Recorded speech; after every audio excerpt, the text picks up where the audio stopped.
Boa tarde, tudo bem com vocês? Eu sou o João Marco. Eu vim conversar um pouco com vocês hoje sobre a parte de no que investir. Bom, para começar esse tópico, é importante falar sobre perfil de risco. Perfil de risco é uma classificação que vai indicar justamente quanto o investidor está disposto a correr risco e dar com as oscilações do mercado. Esse perfil de risco ele é definido entre conservador e arrojado. E o conservador, uma pessoa está disposta a ter muito poucos riscos. Normalmente, essa pessoa também tende a ter retornos menores. Em relação ao arrojado, é uma pessoa que está disposta a lidar com riscos muito grandes em busca de retornos muito grandes também. Sobre os perfis de risco, para você definir e saber um pouco mais sobre ele.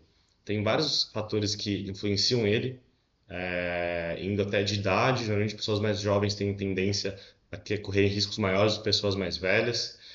De tempo, alguém que tem um objetivo de investimento em curto prazo tende a correr riscos muito menores do que alguém que tem a longo prazo.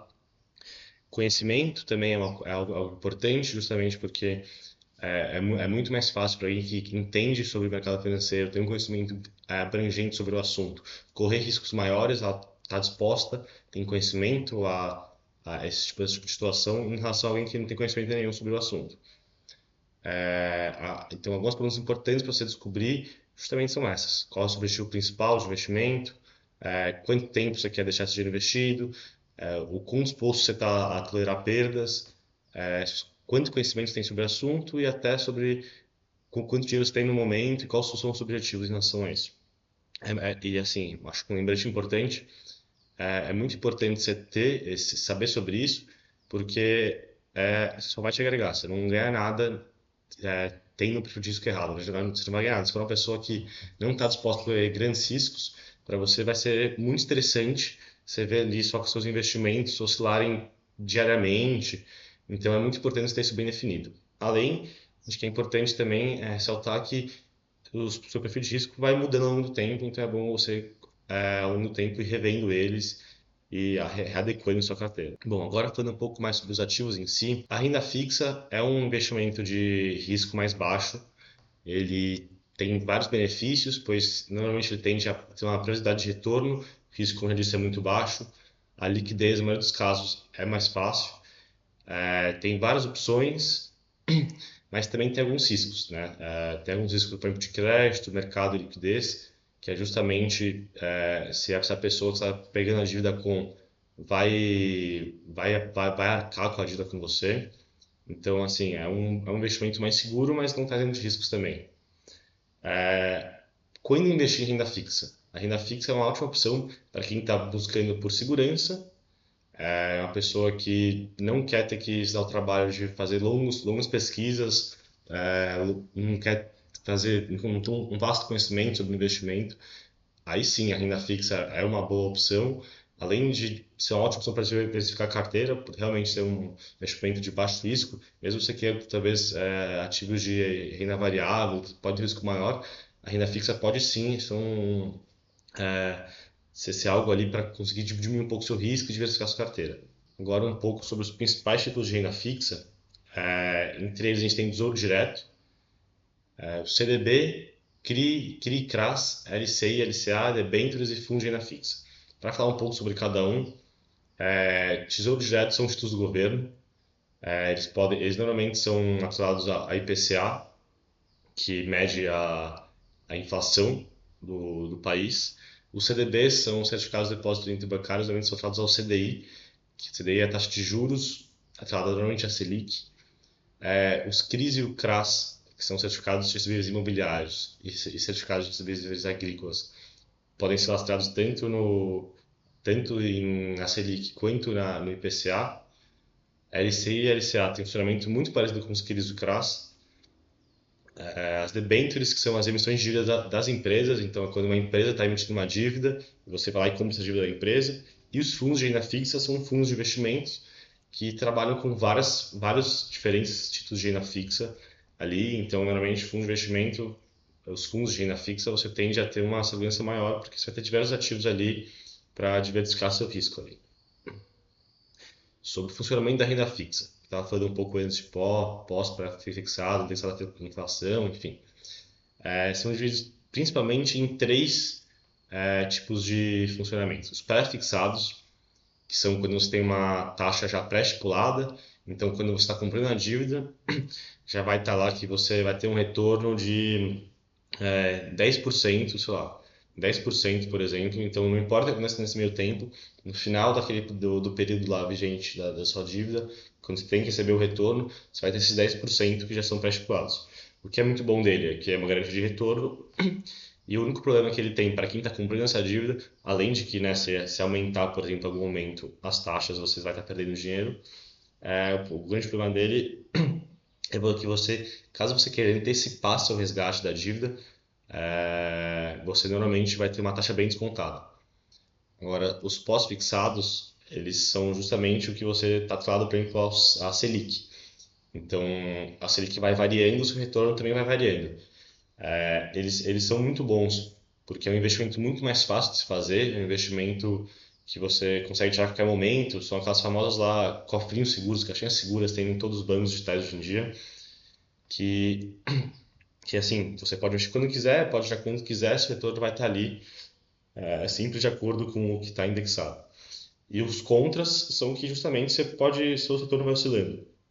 Então pode ter momentos que você pode fazer um investimento numa época que vai estar 11,25, por exemplo, agora Selic, mas se a Selic chegar a 4, 5, você vai ter um retorno diminuído a esse ponto. E os indexados à inflação, normalmente eles são indexados ao IPCA.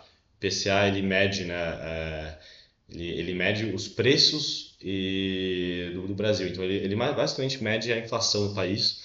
Esses tipos de títulos normalmente eles são indexados ao IPCA mais alguma taxa fixa. Então, por exemplo, está IPCA mais 6. Então, se na época de IPCA, se a inflação hoje em dia está 4%, vai ser 4% mais esses 6% são fixos.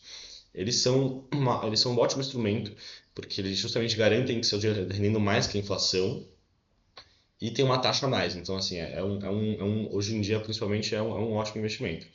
Mas alguns pontos negativos dele são que justamente em momentos de inflação baixa, seu retorno vai ser bem mais baixo do que comparado a outros investimentos. Enfim, como eu já estava comentando, tem os principais indicadores de renda fixa, que é o CDI, a Selic e o IPCA.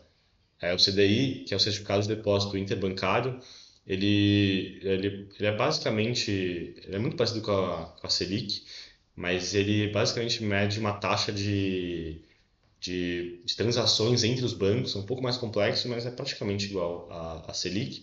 A Selic é determinada pelo cupom, tem a reunião a cada 45 dias e eles determinam lá a taxa básica de juros. E o IPCA, como eu já falei posteriormente, ele mede justamente a inflação no país. Agora um pouco sobre a renda variável. Renda variável, ela tem alguns benefícios interessantes porque ela tem um potencial de ganho muito maior ao comparado com a renda fixa, né? Porque justamente a renda fixa você tem um retorno sempre dentro do esperado. Você nunca vai ter um retorno extravagante, né? A renda variável te permite isso porque algum ativo pode valorizar muito da noite por dia. A parte de diversificação de carteira é importante também porque você pode investir em diversos setores diferentes, em diversas empresas. Então você consegue realmente fazer uma carteira. Você trabalha em muitas partes da economia diferentes que garante uma diversificação muito grande. Mas a renda fixa envolve mais riscos, né? Como eu já disse, tudo que promete ou tem uma potencial maior de ganhos normalmente envolve mais riscos. E os principais deles é justamente a volatilidade.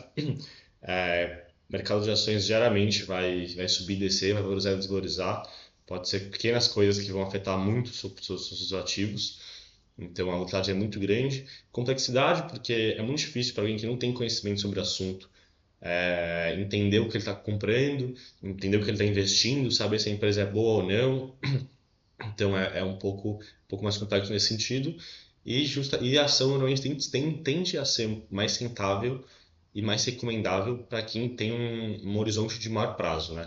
Porque justamente no curto prazo, muitas vezes a volatilidade pode atrapalhar você, mas num longo prazo, as empresas tendem a ser boas, tendem a ser confiáveis, tendem a crescer. Então, é importante para investir em ação você ter um horizonte de longo prazo, você querer manter esses investimentos por mais tempo. Agora, em que momentos investir na renda variável? Justamente, pessoas que têm perfil mais arrojado, que buscam maiores retornos, né? Tem pessoas que adoram comprar ações muito voláteis, comprar e vender, enfim, e isso acontece muito. Investimento de longo prazo, como eu já disse, é melhor para quem trabalha com esse tipo de coisa. E diversificação de carteira, isso entra em qualquer ponto. Alguém que quer ter uma carteira diversificada tem que ter todos os tipos de ativos nela. Bom, falando agora sobre os principais tipos de renda variável, primeiro nós temos as ações. As ações são justamente pequenas partes das empresas. Então, é como quando você compra uma ação do Bradesco, por exemplo, você está comprando uma pequena fração do Bradesco. Então, se você vai receber os dividendos lá, sobra dos lucros, enfim. Os fundos imobiliários, eles, apesar de estarem muitos deles estarem na bolsa, terem considerado uma renda variável, eles são um pouco mais parecidos com renda fixa, justamente por ter retornos um pouco mais esperados, serem um pouco mais conservadores no investimento deles. Eles justamente estão atrelados a se for um fundo de tijolo, por exemplo, eles vão ser donos de imóveis, então assim são fundos um pouco mais conservadores. Os ETFs, que são por muita gente chamam de fundos de índice, normalmente eles são atrelados a algum índice, então por exemplo, você pode comprar um ETF do Ibovespa, um ETF da Nasdaq, ele vai medir o retorno e vai acompanhar esses índices para trazer para você esse retorno. Os fundos de ações são fundos de investimento, você vai comprar uma pequena parte desse fundo, então você está colocando dinheiro ali, você está comprando diversas ações, todos os ativos que eles tiverem no fundo, você tem uma pequena parte de cada um. As BDRs, que são quando você quer comprar uma ação internacional, você tem que comprar uma BDR. Então, você quer comprar uma Apple, por exemplo, você tem que comprar uma BDR no Brasil. Os commodities, que você pode, por exemplo, comprar ou vender soja, petróleo, trigo, algodão, enfim, qualquer coisa do tipo. Os derivativos são os contratos que são um pouco mais complexos de se mexer, mas eles são usados na renda variável. E as criptomoedas, que são um pouco mais difíceis, são menos lugares que você vai comprar, mas também ainda são ativos de renda variável.